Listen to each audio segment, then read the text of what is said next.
another edition of Fast History by Old History. Today we will discuss the Coal Creek Wars of the 1890s. Please remember to like and share this video and subscribe to the channel for more videos. Also, go visit me on Facebook. But first, are you sick of your beard feeling like sandpaper? Can you not find the right beard oil? Well, go visit my good friend Jason over at the Beard Guy and Friends for all your beardly needs. From 1891 to 1892 in Anderson County, Tennessee, there was a very violent uprising of miners who fought against the Tennessee militia to abolish the use of convicts in the mines. But let's just back right on up here. Right after the Civil War, which we now know of as the Reconstructive era, Southern states were flat broke, so a legislation was enacted that allowed Southern states to lease convict laborers to private industry as forced labor for work in the coal mines, plantations, railroads, etc. Not only did the states save money by not having to build prisons, but the revenue from convict labor force was a very significant part of the budgets in southern states. In the year 1877, a labor dispute resulted in the first convict laborers being brought to Coal Creek to work in the now abandoned Knoxville Iron and Coal Company, or KICC, Mine Number 1, located in the Y community. Mining jobs were plentiful, so the miners who lost their jobs found work in mines in nearby Brownsville, Fraterville, and Beech Grove. Others left Tennessee entirely and went to Kentucky or Virginia or other coal mining states. The mortality rate for the convict miners was extremely high because they had no experience in mining. There was little financial incentive to provide safe working conditions for them. If a convict miner died, the state would simply furnish a new convict to replace the one who died, at no cost to the mine owner or state. So after a strike in 1891, the miners would try a peaceful resolution. The miners marched the convicts and the guards down to Coal Creek, which is now Lake City, and put them on a train to Knoxville and sent a letter to Governor Buck Buchanan explaining their actions and offered to meet to resolve the situation. Only after Governor Buchanan, who was accompanied by 3 other mining companies, tried to sell the miners to the idea of convict labor. The free miners would refute his claims, pointing out the mass graves on the hillside above the KICC mine in the Y community, and they could not be justified based on economics. Having failed at selling the idea, he gave his Commissioner of Labor, George Ford, the task of investigating the claims about the poor working conditions of the convict miners. After he obviously found that the miners were working in unfit conditions, the convicts were removed from the KICC mine. He offered a compromise to allow convicts to remain in the mines where they had worked prior to the conflict, provided the mine met specified safety standards. But the miners refused. After more negotiations that did not sit well with the free miners, they decided to go to war. The miners surrounded the stockades where the convicts were housed.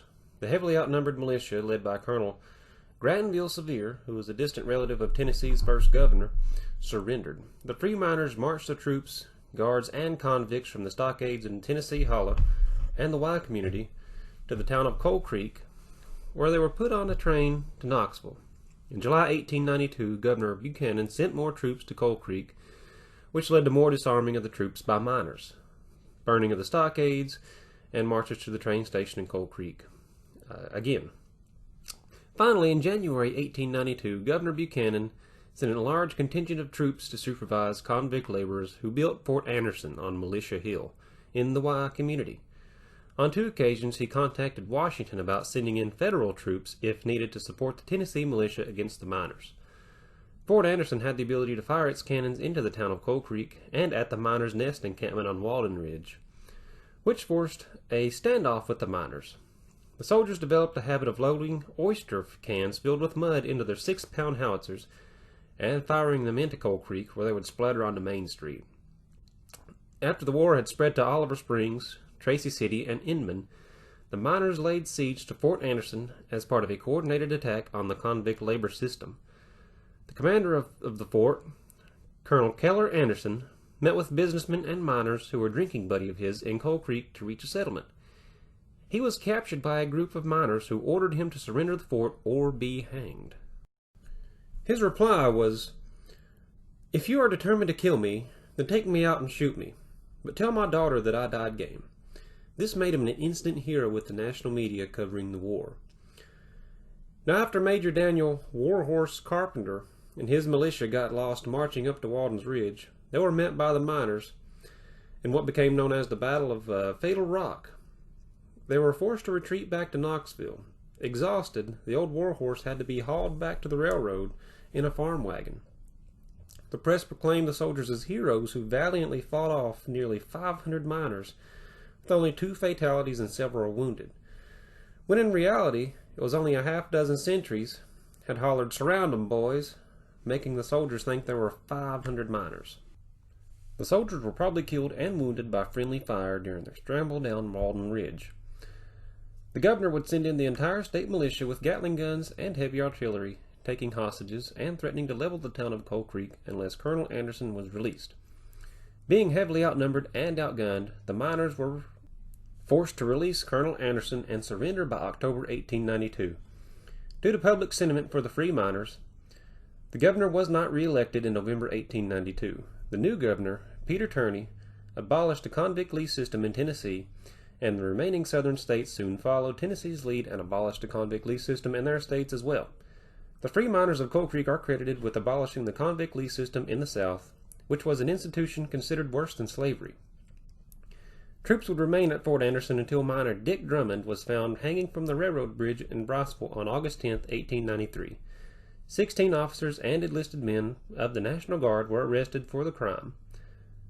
The county jail in Clinton lacked the facilities to hold them, so they were transferred to the jail in Knoxville. The trial would last several weeks, and Governor Peter Turney would fear that the spectacle would incite the miners to renew hostilities that had ended the previous summer when the town of Coal Creek was put under martial law. To defuse the situation, he closed Fort Anderson and withdrew the Tennessee National Guard from Coal Creek.